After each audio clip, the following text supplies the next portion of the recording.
Kemudian ada tahun-tahun yang sedang, tetapi tahun ini memang berat. Di samping barangkali ada kelalaian satu dua pihak di dalam mengerjakan area perkebunannya, memang dari faktor cuaca dan iklim juga memberikan tekanan. Antara lain uap air yang dari wilayah Sumatera dibawa ke Filipina, kemudian suhu yang tinggi juga membuat lahan-lahan gambut kita mudah terbakar atau flammable, yang kesemuanya itu sekali lagi memang kasus kebakaran lahan dan produksi asap yang ada di Provinsi Riau menjadi tinggi. Saudara-saudara, Kepala BNPB sebenarnya telah berada di depan dan memimpin serta mengkoordinasikan langkah-langkah untuk mengatasi bencana asap ini. Dan sumber daya lokal telah dikerahkan, bahkan Provinsi Riau telah ditetapkan sebagai daerah bencana dalam status darurat. Dengan demikian ada legalitas unsur pusat untuk melaksanakan bantuan kepada daerah dalam mengatasi bencana ini. Namun sekali lagi, karena hasilnya selama 1 minggu ini belum seperti yang kita harapkan, maka saya telah mengambil keputusan untuk meningkatkan upaya mengatasi bencana asap ini.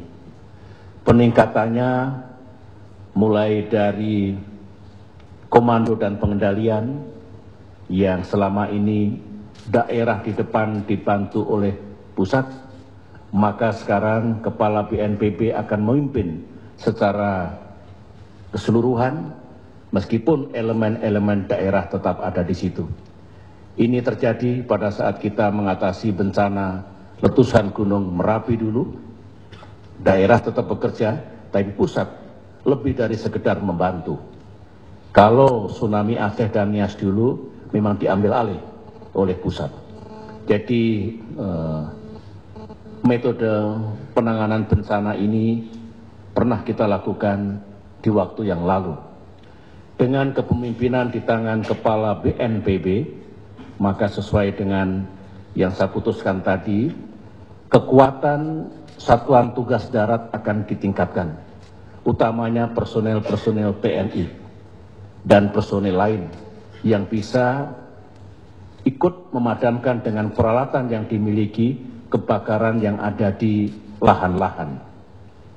Sementara di area hutan, manakala ada asap, maka solusinya hanya dua, yaitu dengan menjatuhkan air dalam volume yang cukup, water bombing.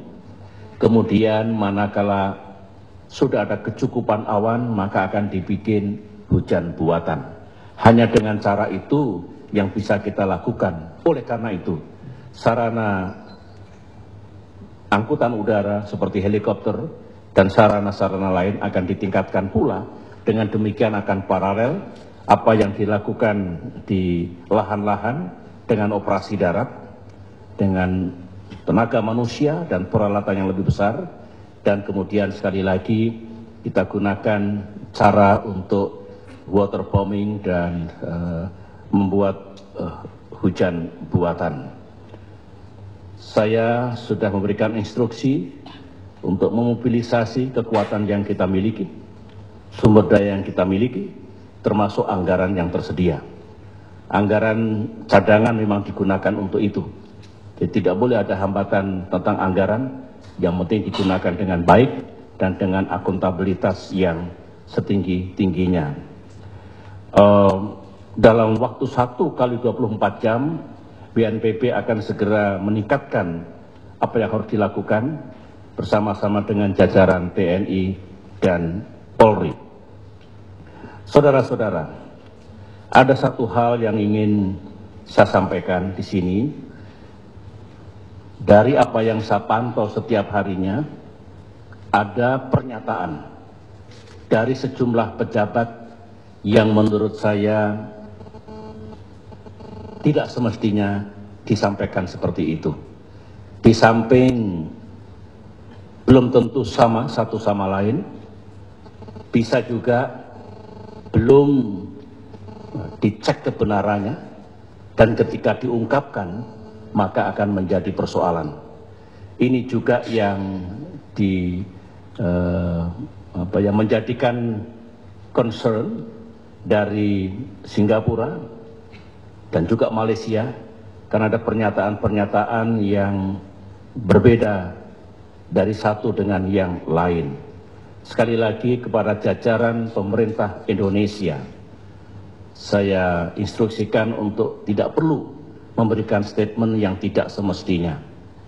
Mengatakan bahwa kalau ada perusahaan yang lalai, itu perusahaan Indonesia, apalagi menyebut nama perusahaannya, jelas tidak diperlukan seperti itu. Sama halnya kita menyebutkan perusahaan asing atau perusahaan-perusahaan yang dimiliki oleh tetangga kita, misalkan Malaysia atau Singapura, itu juga tidak diperlukan. Yang penting sekarang semua upaya dikonsentrasikan untuk segera mengatasi bencana asap dan kebakaran lahan ini. Penegakan hukum tentu akan dijalankan. Kita berikan tugas ini kepada kepolisian dan penegak hukum yang lain untuk melakukan investigasi. Setelah investigasi dilakukan, maka akan ketahuan nanti perusahaan-perusahaan mana yang lalai dan manakala lalai tidak menjalankan aturan yang ditetapkan oleh undang-undang di negara kita ini, apakah perusahaan Indonesia atau perusahaan asing, hukum harus ditegakkan setegas-tegasnya, seadil-adilnya. Saudara-saudara,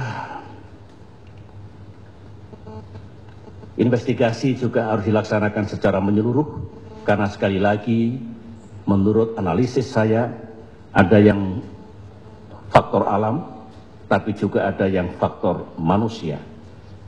Dan kebetulan sekali lagi arah angin dari Sumatera melintasi Singapura dan Malaysia menuju Filipina, inilah juga faktor yang membuat aliran asap itu menjadi tebal seperti sekarang ini di kedua negara tetangga kita.